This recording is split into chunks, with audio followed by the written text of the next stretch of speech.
And now, my friends, we're back in business with a community showdown featuring the warherds of the Shadowgave, who shall be led by Dactor. And today, my friends, he faces off against Bretonnia, who shall be led by none other than the dreaded Flying Taco.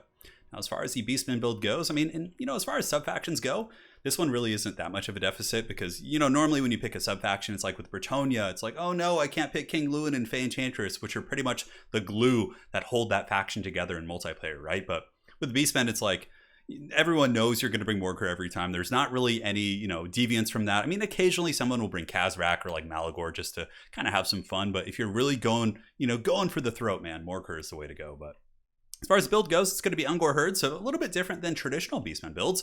Oftentimes, Beastmen have Ungor spearmen herds in the front line stacked with like spawn or minotaurs or things like that. But in this case, he opts to go with the basic Ungor herds, which of course are the axe and shield variant.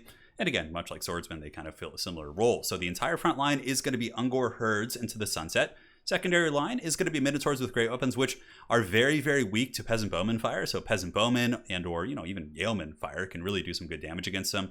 Very squishy at taking cav charges, but if they're buffered with infantry, if they're stacked on Ungors or something else that keeps them from taking the brunt of the hit, these guys can just destroy heavy cav. They have massive anti-large bonus, really good armor piercing, and a charge bonus themselves of 44. So these Minos with great weapons should be fun to watch. He's got two of those. He's got a couple Ungor Raiders just to poke back and keep himself from being harassed here by these Yeomen. A couple Bacon Cav in the back. The Razor Gore herds, of course, very good at blocking up heavy cav and mixing in with your infantry. Just a great piece against Bretonnia as well, as they can really go fisticuffs against Bretonian cav as long as they don't like take a head-on charge, right? So that's really the game in this matchup, about getting the optimal charges and engagements. I think Bretonnia versus Beastmen is probably one of my favorite matchups in the entire game. But he's got a Manticore Summoner and a Deathcaster with Spirit Leech, a nice effective kit of characters there, and that appears to be it for the warherds of the Shadowgave. So now for his opponent here, it is going to be the Flying Taco, King Lewin, the mighty king of Bretonnia. Always a good choice, causes terror, and he himself a great combatant. Sword of Corone is really good. Don't really need to talk too much about that. So now for the rest here of this army, we got peasant mobs in the front, spearmen here in the secondary. So the peasant mobs take the charge. The spearmen are standing there, spears braced, ready to kind of take those minotaurs and spawn.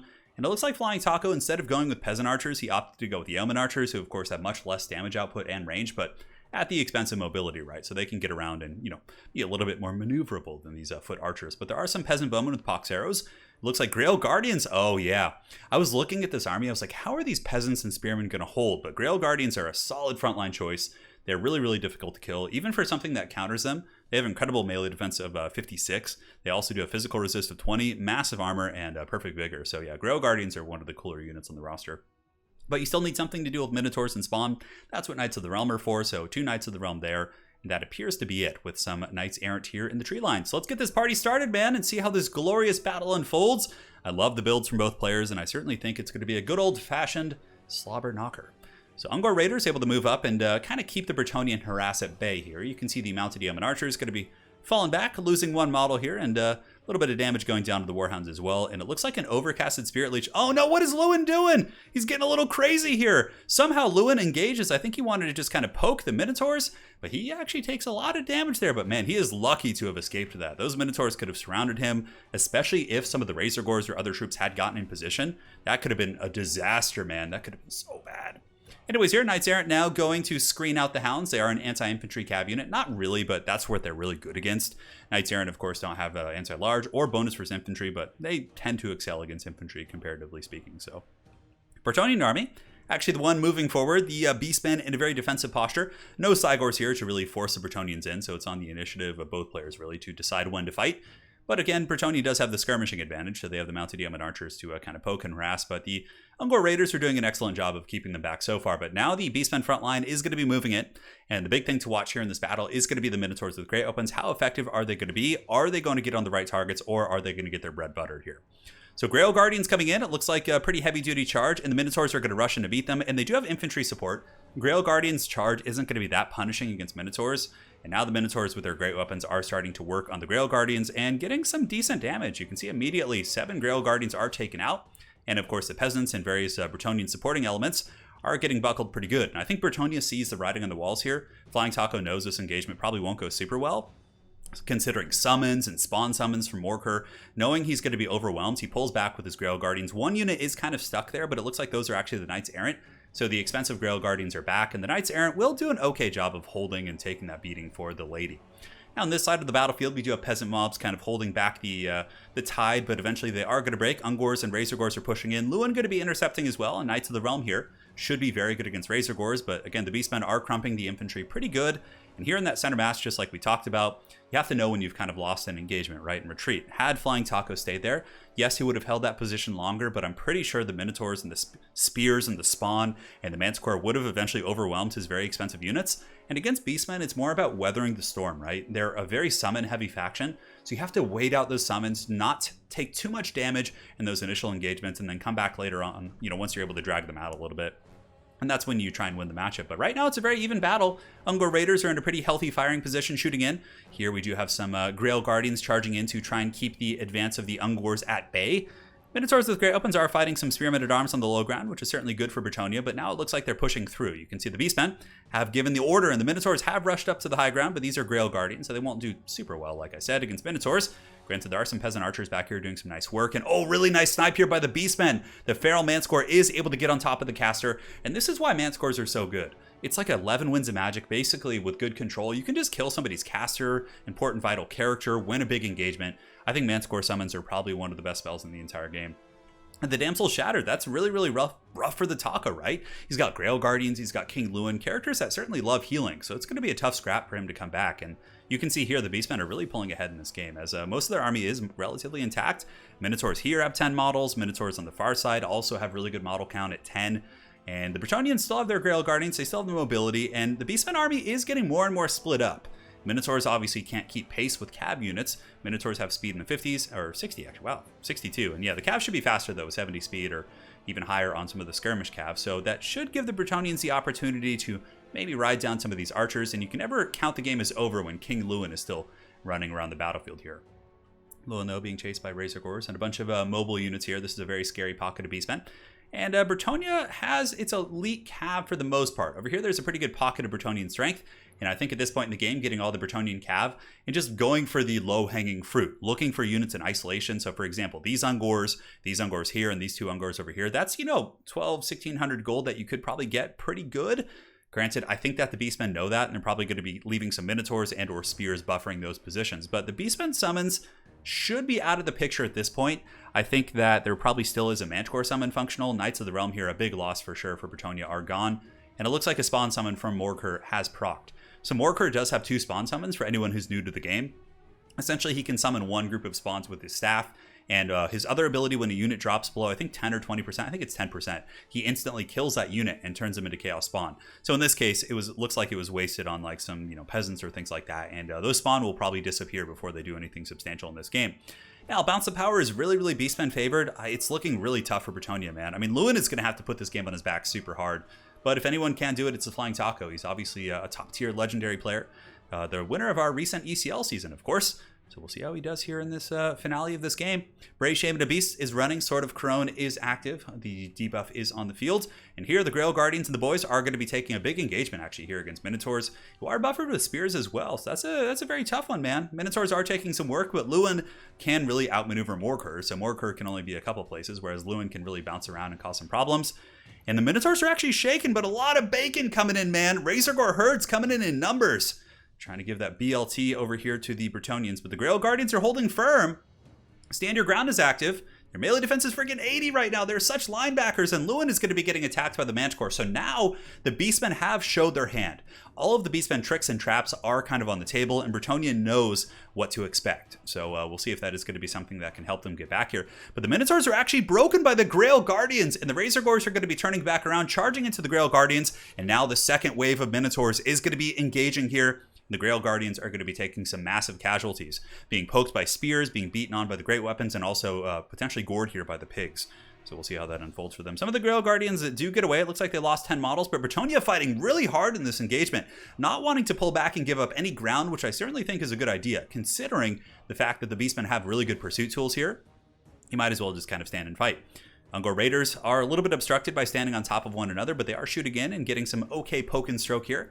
The Manticore summon will be disappearing here in about 15-20 seconds. And Lewin charging in once again. And you know what? I think if Bretonnia is able to kill the Minos with great weapons, the Grail Guardians might be too much for the rest of the battlefield, right?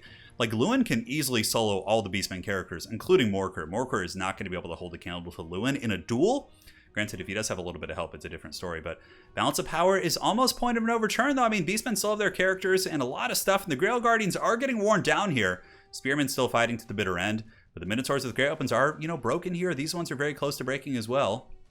And it looks like we are going to be getting a charge from the remnants of those Yeomen, which could be used to chase off the Minnows. And here we do have Lewin going for the kill. And this is always a good idea, if you're this far behind, to go after the casters and, try and pick off their leadership structure, right? Cut the head off the snake here. Certainly very good against Beastmen and factions with low leadership. And in this case, you can see Flying Taco is really making a big effort to go after this caster, which the Manticore caster, not important, right? He already cast 2 Manticore summons. That's the limit. Going after the Deathcaster is much better of a choice because the Deathcaster himself could Spirit Leech Lewin and potentially end the battle.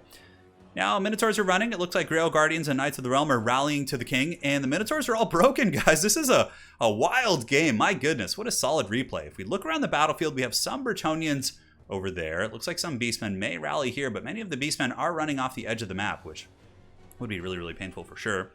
And the Deathcaster is terrified, so he'll come back here in just a moment. But the Bretonnian Cav and the Grail Guardians are certainly having a field day. 184 kills, 140 and 105 on these Knights of the Realm. The kills are just juicy, man. And now Lewin is going for another caster right here, going to be going after the Bray Shaman. Sword of Crone is active, but just going for a little bit of cycle charging, not staying to commit to engagements. And yeah, I think he realizes at this point he probably needs to get that Deathcaster, so he stops getting Spirit Leech. Nice jump there by King Lewin, but there's Poison Hounds coming in. Lewin is going to be poisoned. He must be really, really slow now. No, it's not poisoned yet. Is he? Man, how is Lewin's speed? Oh, he's got Foe Seeker on. I was like, what's happening? What witchcraft has taken over this game? And now the Beastmen have a surround, but that does open them up for a counter charge. The Grail Guardian's going to be hammering in and probably breaking those Hounds instantly, as they're going to be getting Terror-Rotted as well. And the bounce of power is still really, really bad for the Bretonnians, but is Lewin going to be able to carry this? Oh my god, that would be just such lunacy. So we have some Ungor Raiders coming back. We have some Ungor Raiders here, and it looks like as far as the rallied troops, the Beastmen did get some Razor Gores back, which of course will be very helpful here. Those Grail Guardians just not giving up, and I think this is such a lore-friendly representation of the Grail Guardians. Just this elite hammer unit, man, that just fights to the end. And now Lewin is taking a lot of damage, though. He's quite beat up. He's deciding to stay in combat. I mean, he has enough troops engaged that he could cycle charge. He doesn't have to stay here, but Lewin is opting to stay and fight with stand your ground, and he's trying to punch through Morkar, which is a really bold strategy, but it looks like he switches onto the Bray Shaman here. Might be able to break him, and now Lewin realizes how dangerous of engagement this is and does pull back. We got some Baking coming back in, Razor Gore Herds, Lewin cycle charging back in, taking a little bit of Ungor fire, so Lewin is low enough that, every poking missile does count, right? He's only got 1400 HP, but the Grail Guardians are somehow winning this! That's insane. 15 models right here, 6 models. They're able to break the Archers and the Razor Gores, and Lewin is doing the service to the lady, man, breaking both of those Bray Shamans, all while Pimpclaw Morkar here is trying his best to keep up, but dude, this is actually a little bit of a problem here for the Beastmen, because the balance of power is only in the Beastmen favor because of Morkar. Like, everything else obviously isn't going that great for them. So if, all those characters are taken out and Bretonnians still have some infantry and they can surround Morkar, Lewin will be able to kill him. And Lewin is also still healing, so he'll probably be able to heal back up to about 1400 HP or so. Look at this, Spearmen at Arms coming back in. What a wild time to be alive, man. And here comes Lewin, charging in with the metaphorical steel chair, able to break those Ungor Spearmen herd, and negative 14, they are shattered. And now the cow stands alone. Ungors have surrounded the, not Ungors, the Ungor peasants. The Spearmen at Arms have surrounded the Archers, and now Lewin is going fisticuffs with Morkar. And just like I said earlier, even though Morkar is healthier, Lewin is a far superior combatant and should be able to hold this down and maybe even win this. 852. 2000 here. I think we need to get some of the Grail Guardians on top of Morkar here and then cycle charge with Lewin. I think that would probably be the way to go. But look at the bounce of power come back. I think that this is probably, I don't know if it's the record, but it's certainly one of the biggest balance of power comebacks I've seen in quite some time. I mean, I think the craziest one I ever saw was a Bretonnian game where all they had left was the Green Knight against half a Greenskin army, and the Green Knight was able to terror out them all and win the game. But that was a long time ago. That was 2 years ago. But in this case, Lewin is doing it, man. Look at this. The Bray Shaman is going to get terrified probably. He's not immune to psychology. His Primal Fury is offline right now. And Lewin is doing it. 795. Morkar is broken. And Bretonnia wins it. That is one of the most insane comebacks I've ever seen.